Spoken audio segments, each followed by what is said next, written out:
అంతా ఇట్లా ఉంటుందన్నమాట.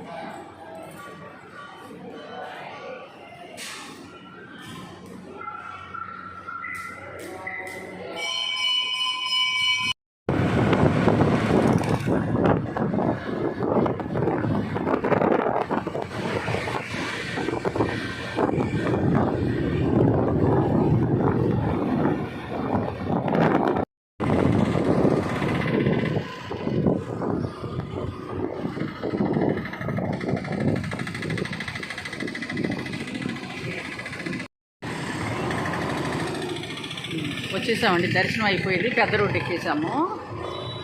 స్వామివారిది గుడి నమోనండి. ఇది ప్రసాదాల కౌంటరు ఇదనమాట. గుడి చాలా పెద్దదండి, అసలు 2 కళ్ళు సరిపోవు మనం చూడటానికి. గుడి చాలా పెద్దది. మీరు కూడా కుదిరినప్పుడు వచ్చి చూడండి స్వామివారిని. ఇదొక గుడి అండి. ఇక్కడ చాలా బాగా పెళ్ళిళ్ళు కానీ అన్నప్రాసనలు బాగా జరుగుతాయి. అదొక గుడి, అదొక ధ్వజస్తంభం. అదిగోండి ఇదొక గుడి. 2 గుళ్ళు అనమాట ఆ స్వామివారి. అంటే 2 గుళ్ళు ఏంటి అని మీకు డౌట్ రావచ్చు. నాకు తెలియదండి స్వామివారి గురించి, నాకు ఎలా తెలుస్తుంది? నేను కూడా మీలాగానే కదా. కాకపోతే 2 గుళ్ళు ఉంటాయి. వెంకటేశ్వర స్వామి మంటాళం ధ్వజస్తంభం అండి. ఎందుకన్నా చూపించాలంటే ఇంకా మెడక పడిపోతుంది. గుడి ప్రాంగణం అనమాట. అంటే ఇక్కడ వెంకటేశ్వర స్వామి 2 గుళ్ళు ఉంటాయండి.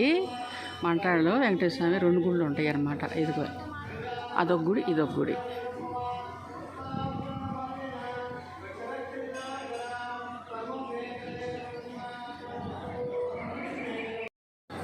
గోశాల, ఇదంతా గోవులు ఉండే గోశాల అండి. ధ్వజస్తంభం.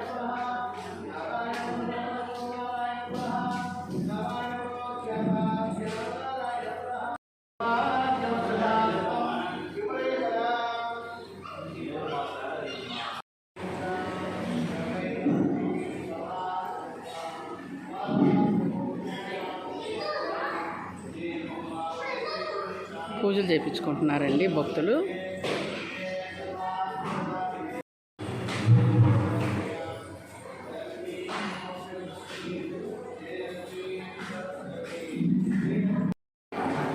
స్వామివారిని దర్శించుకుంటున్నారు. మరి దగ్గరికి వెళ్ళి తీయకూడదంటండి, వద్దన్నారు. అదిగండి ఆ స్వామి. మండాడ వెంకటేశ్వర గుడికి వచ్చామండి. ఈరోజు శనివారం కదా, స్వామివారిని దర్శించుకోవటానికి.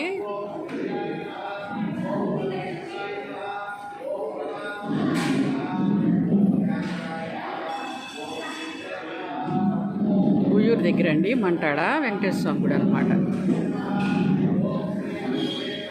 మా ఇంటి అయినా నేను వచ్చాం. గుడి నమోనండి. మొత్తం గుడి ఇలా ఉంటుందన్నమాట.